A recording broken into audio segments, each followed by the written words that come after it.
नमस्कार, स्वागत है आप सभी का हमारे स्पेशल प्रोग्राम में। मैं हूं आपके साथ सुनील चौहान। दर्शकों, देखा जा रहा है कि दिल्ली एनसीआर में लगातार कोरोना के केसेस बढ़ते जा रहे हैं।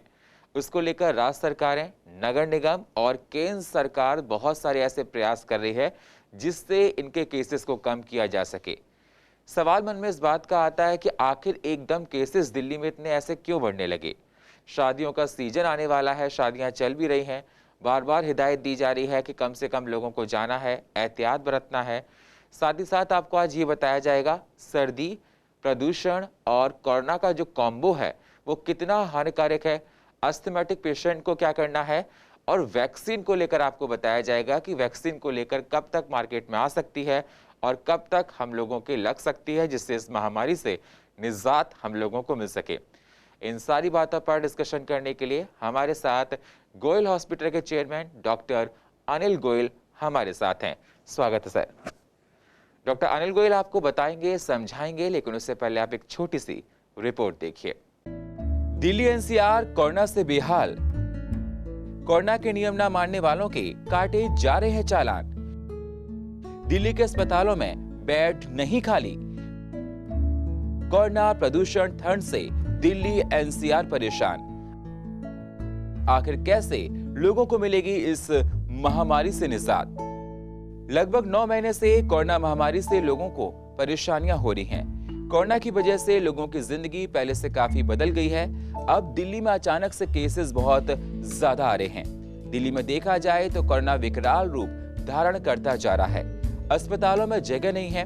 केंद्र सरकार ने बाहर से वेंटिलेटर मंगाकर इस आपदा को कम करने के लिए काम कर रही है। दिल्ली में मास्क न लगाने पर लोगों के चालान भी काटे जा रहे हैं। बार बार लोगों को बस यही हिदायत दी जा रही है कि कम से कम लोगों से मिलो, मास्क लगाओ।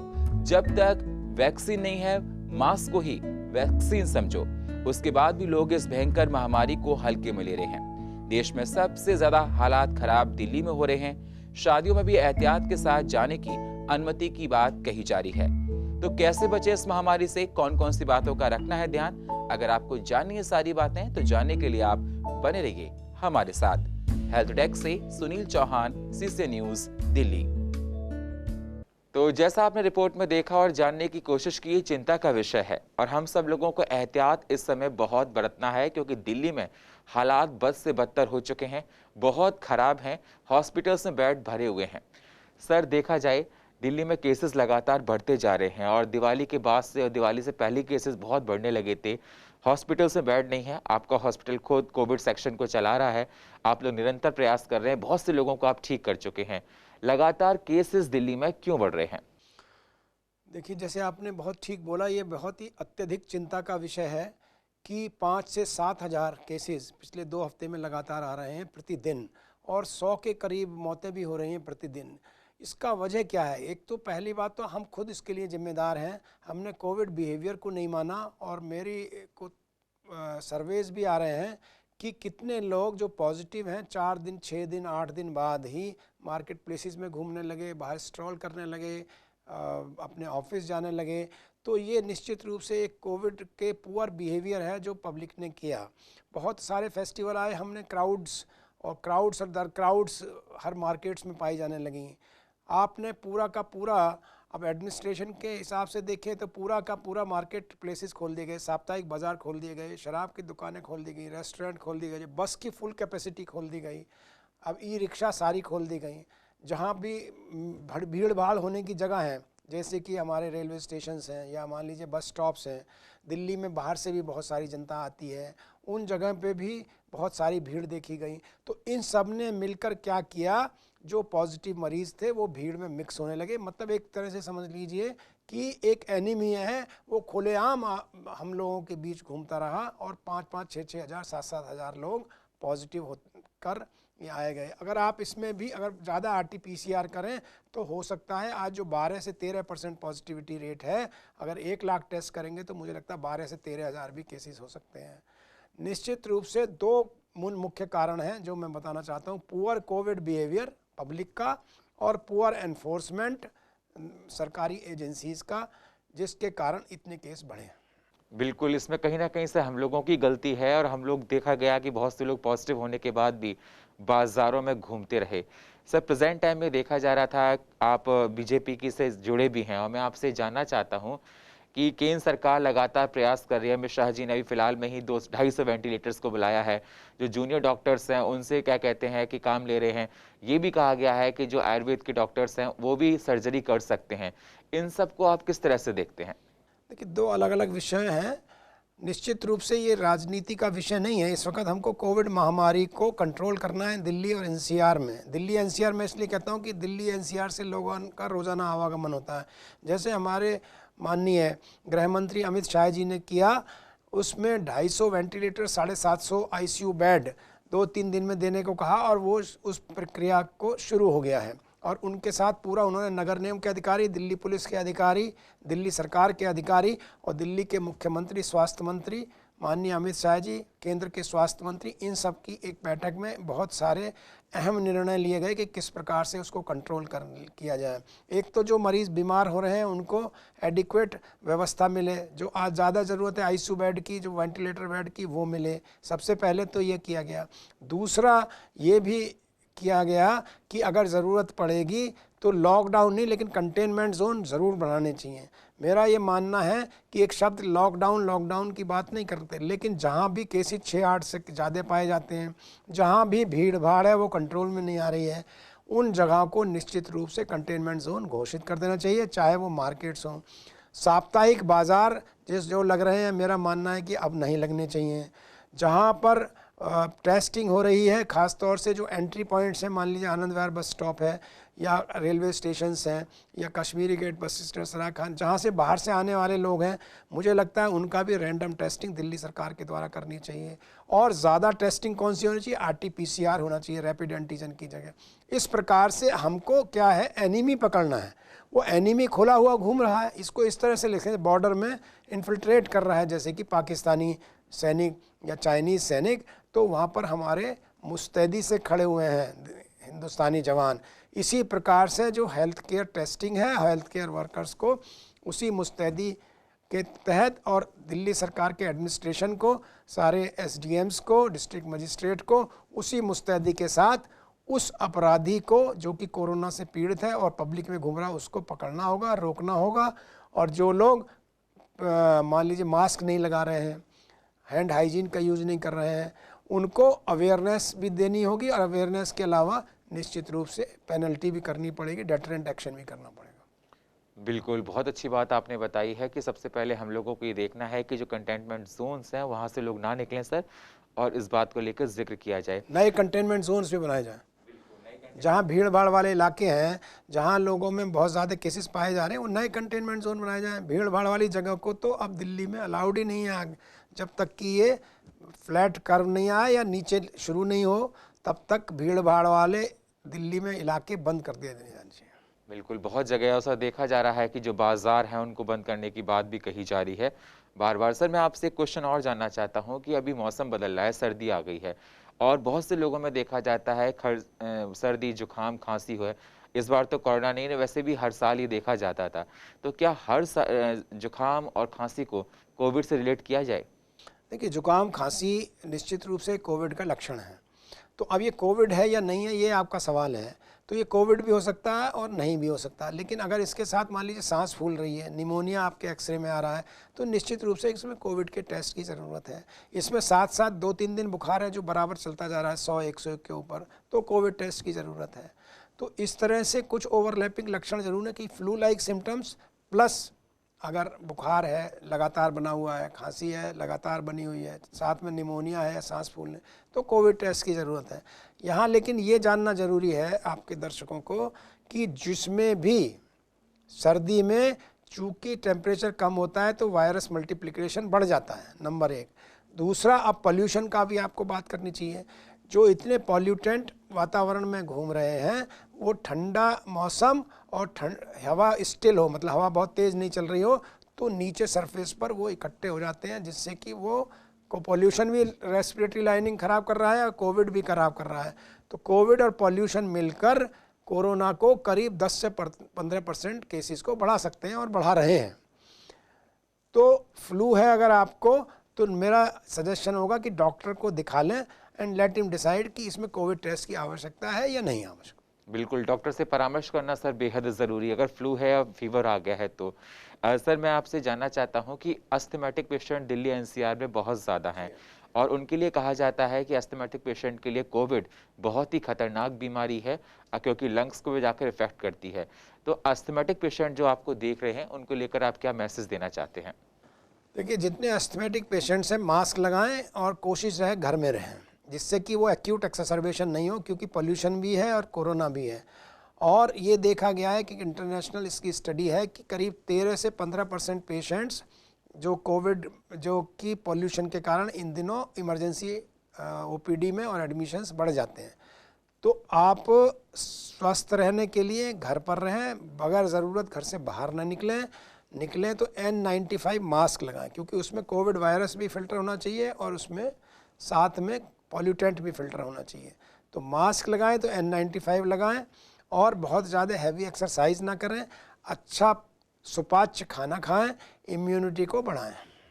बिल्कुल, ये बहुत ज़रूरी है अस्थमैटिक पेशेंट के लिए, दमा के पेशेंट है क्योंकि सर्दी में दमा की परेशानी बहुत ज़्यादा बढ़ जाती है। सर अगला सवाल मैं आपसे ये करना चाहता हूँ, बार-बार ये देखा जा रहा है, हम लोग टीवी में देखते हैं कि वैक्सीन को लेकर बात की जाती है। ये कहा जाता है कभी कि जैन में वैक्सीन आ जाएगी और पहले चरण में लगनी चालू हो जाएगी, कभी किसी कंपनी का नाम लिया जाता है, कभी कहा जाता है ऑक्सफोर्ड ने वैक्सीन को तैयार कर लिया है। वैक्सीन को लेकर आप क्या कहना चाहते हैं? क्योंकि दर्शक इसका बहुत इंतज़ार कर रहे हैं। पूरा दुनिया इसको इंतज़ार कर रही है कि कब वैक्सीन आएगी। हिंदुस्तान में कोवैक्सीन, मतलब जो कि भारत बायोटेक ICMR, जिसको हम कहते हैं देसी वैक्सीन, जो हमारी सबसे आगे फ़ेज़ 3 ट्रायल में उसका शुरू हो गया है। फ़ेज़ 3 ट्रायल का मतलब है कि जो बहुत ग्रुप पे और नंबर ऑफ़ पेशेंट्स पर, ज़्यादा नंबर ऑफ़ पेशेंट्स पे उसका ट्रायल होता है, उसके बाद वो यूज़ में आती है। तो मुझे लगता है कि जिस तरह से देशी वैक्सीन का ट्रायल चल रहा है, जिस तरह से प्रोग्रेस हो रही है, हमारे माननीय स्वास्थ्य मंत्री ने भी कहा है कि हो सकता है ये अगले साल के शुरू में आ जाए, नंबर 1। दूसरा है कि मॉडर्ना की अमेरिका की या फाइज़र की जर्मन की या एस्ट्राजेनेका, ये जितनी ब्रिटेन कंपनीज़ हैं, इनकी भी ये उम्मीद लगाई जा रही है कि जनवरी फरवरी में ये आ सकती है। और ये मैं दर्शकों को एक और बात बताना चाहता हूँ कि केंद्रीय सरकार ने माननीय मोदी जी के निर्देशन में, मार्गदर्शन में, इसके लिए एक कमेटी गठित की है और उसने पूरा डिस्ट्रीब्यूशन नेटवर्क किस किस को दिया जाएगा, किस तरह दिया जाएगा, स्टेट गवर्नमेंट के साथ मिलकर ये भी प्लानिंग कर ली है। माननीय मोदी जी कल फिर चीफ मिनिस्टर्स के साथ मीटिंग करने वाले हैं। तो देश को ये पता होना चाहिए कि वैक्सीन अगले साल के शुरू में आने की पूरी संभावना है। देसी वैक्सीन सबसे आगे रहने वाली है, ऐसा भी मेरा विश्वास है। और इसके लिए डिस्ट्रीब्यूशन नेटवर्क भी, इस पर काम बहुत तेज़ी से केंद्र सरकार स्टेट गवर्नमेंट्स के साथ मिलकर कर रही है। तो देश को आश्वस्त रहने की ज़रूरत है, देश को चिंता करने की ज़रूरत नहीं है। ग्लोबल वैक्सीन भी आएगी तो साथ में देसी वैक्सीन भी साथ साथ आएगी, ऐसा मेरा विश्वास है। बिल्कुल, मतलब जल्द ही मार्केट में वैक्सीन आ सकती है, लेकिन सर जब तक वैक्सीन नहीं तब तक हमको मास्क को ही वैक्सीन समझना है और मास्क लगाना है। दर्शकों, मास्क जितना लगाओगे कोरोना से हम लोग उतना ही बच जाएंगे, और मार्केट में देखा जाता है। और मास्क भी कौन सा लगाएं ये बहुत ज़्यादा ज़रूरी है, और कैसे लगाएं। N95 विदाउट वेल्व, तो वो वाला मास्क लगाएं जिसमें, और फिर नोज़ और चिन पूरा उसमें कवर रहे, जिससे कि बाहर की हवा उससे जाए तो फिल्टर होकर अंदर जाए और अंदर की बाहर उसके फिल्टर होकर निकले, तभी आप बच सकते हैं। आपने लगाया, नाक के नीचे रख लिया, उससे कुछ फ़ायदा नहीं होगा। आपने रुमाल बांध लिया, उससे नहीं कुछ फ़ायदा होगा। आज की ज़रूरत है, कोविड और दिस पॉल्यूशन के कारण आपको N95 मास्क लगाना चाहिए, प्रॉपरली फिटेड मास्क लगाना चाहिए, तभी आप दोनों अपने एनिमीज से बच सकते हो। बिल्कुल, बहुत अच्छी बात आपने बताई। और देखा जा रहा है सर, बहुत से लोग मास्क नहीं लगा रहे, उनके सरकार चालान भी काट रही है, 2000 रुपये तक के चालान काटे जा रहे हैं। ऐसी आप लोग गलती ना करें। बार बार हिदायत डॉक्टर साहब आपको दे रहे हैं कि मास्क लगाना बेहद ज़रूरी है अगर इस महामारी से बचना है। और जल्दी प्रयास चल रहा है, 3rd फेज़ में ट्रायल चल रहा है वैक्सीन का, मार्केट में ज़रूर आएगी। सर मैं आपसे एक क्वेश्चन और करना चाहता हूँ कि शादियों का सीज़न चल रहा है और पहले जिस तरह से 200 लोगों की परमिशन थी वो 100 की होगी, 100 के बाद 50 की होगी, क्योंकि केसेस लगातार बढ़ते जा रहे हैं। उसके बाद भी काफ़ी लोग शादियों में जाएंगे, तो आप उनको क्या हिदायत देना चाहते हैं, किस प्रकार से जाना है जिससे इस बीमारी से बचा जा सके? क्योंकि शादियों में लोगों से मिलना जुलना होता है, तो उन लोगों के लिए आप क्या मैसेज देना चाहते हैं? देखिए, शादी एक ऐसा विषय है पूरे हमारे समाज में कि जो शायद सबसे ज़्यादा खुशी का विषय है। उस खुशी को आप दुख में ना परिवर्तित हो ये सोचकर जाइए। आपके किसी जिसको आपने शादी में बुलाया अगर कोई 4 दिन बाद बीमार हो गया तो ये आपको भी अच्छा नहीं लगेगा।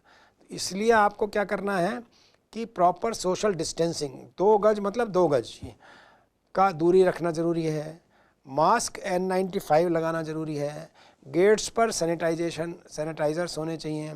जो आपका एयर कंडीशन सेंट्रल एसी है हॉल, उसमें विंडोज़ खुली रहनी चाहिए। नहीं तो ये एयर कंडीशनिंग अगर वही सर्कुलेट होती रही तो वो पूरे 100 लोगों को बीमार कर सकती है। जितना भी आप प्लेट्स और कटलरी ये यूज़ कर रहे हैं ये कोशिश करें डिस्पोजेबल हो, ये दोबारा नहीं यूज़ हो। तो जो सरफेस से है हमको सरफेस का करना है। जितने भी मेज़ हैं या जितने भी आपके कुर्सी हैं, जितने भी आपके स्टेज हैं, उनको प्रॉपर डिसइंफेक्शन होना चाहिए। उस इन्वायरमेंट का सैनिटाइजेशन डिसइंफेक्शन होना चाहिए। इस पर मुझे तो लगता है अब सर्दी है तो पंखे यूज़ करिए, उनको भूल जाइए, दरवाजे खुले रखिए। एसी को भूल जाइए, पंखे रखिए, चाहे पेडेस्टल फैन रखिए और दरवाजे खुले रखिए जिसको कि वेंटिलेशन प्रॉपर रहे, एयर सर्कुलेशन प्रॉपर रहे। ये सारी चीज़ करेंगे तो मुझे लगता है कि आपके मेहमान शादी में आएंगे और बीमार नहीं होंगे। बिल्कुल, ये बहुत ज़रूरी है क्योंकि जहाँ ज़्यादा क्राउड होता है वहाँ से कोरोना का अगर एक भी पेशेंट है तो काफ़ी लोगों को इससे मतलब ग्रसित। कंडीशनिंग हॉल है और वही सर्कुलेट हो रही थी, एक आदमी 100 को सुपर स्प्रेडर बन सकता है। इसको हम लोग कहते हैं सुपर स्प्रेडर। एक ही आदमी 100 लोगों को बीमार कर सकता है अगर उसी हवा वही घूम रही है इन्फेक्शन वाली। इसीलिए मैंने उस पर बहुत ध्यान देने की ज़रूरत है कि एयर कंडीशनिंग की जगह आजकल पंखे यूज़ करें, दरवाजे खुले रखें। बिल्कुल, बहुत अच्छी बात बताई। सर लास्ट एपिसोड में आपने कहा था कि 60 साल से ज़्यादा के लोगों को कोविड वालों को घर में नहीं रहना है और अस्पताल में जाना है और जिन लोगों को कोविड में होकर ठीक होकर आए हैं कम से कम उनको 10 दिन तक घर में आइसोलेशन में रहना ही है।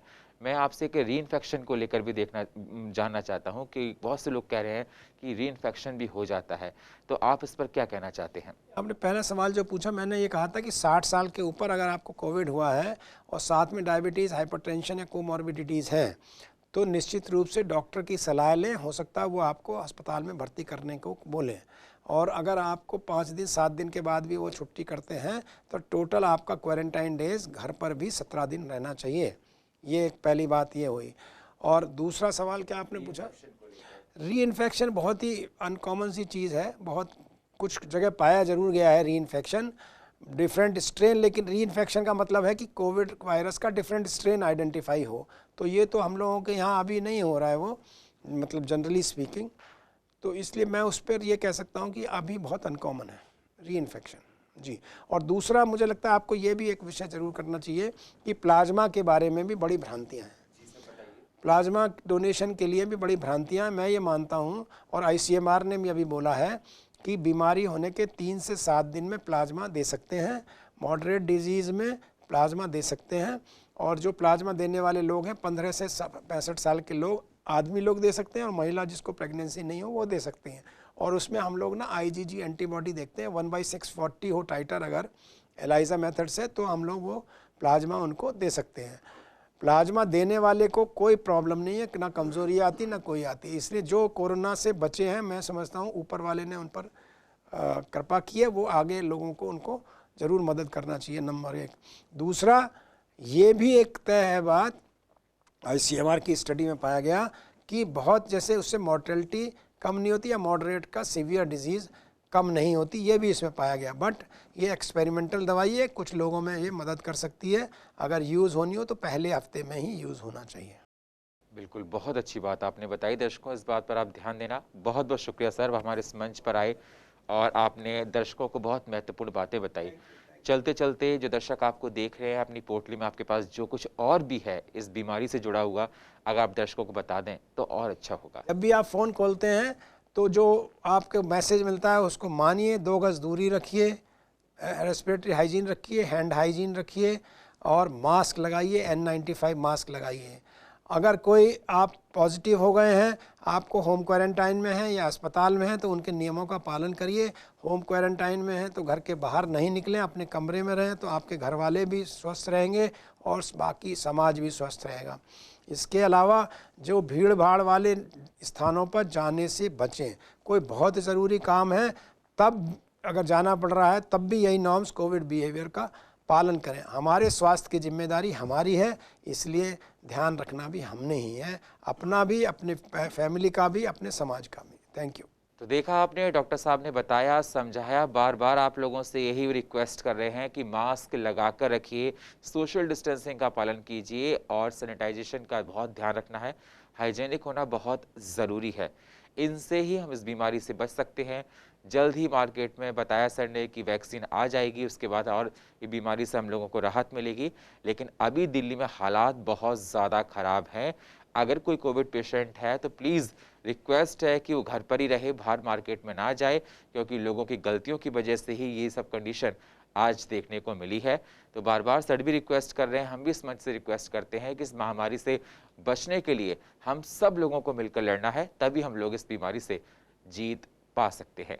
और फिलहाल हमारे इस खास प्रोग्राम में इतना ही। बाकी खबरों के लिए आप बने रहिए CCN के साथ। तब तक के लिए नमस्कार।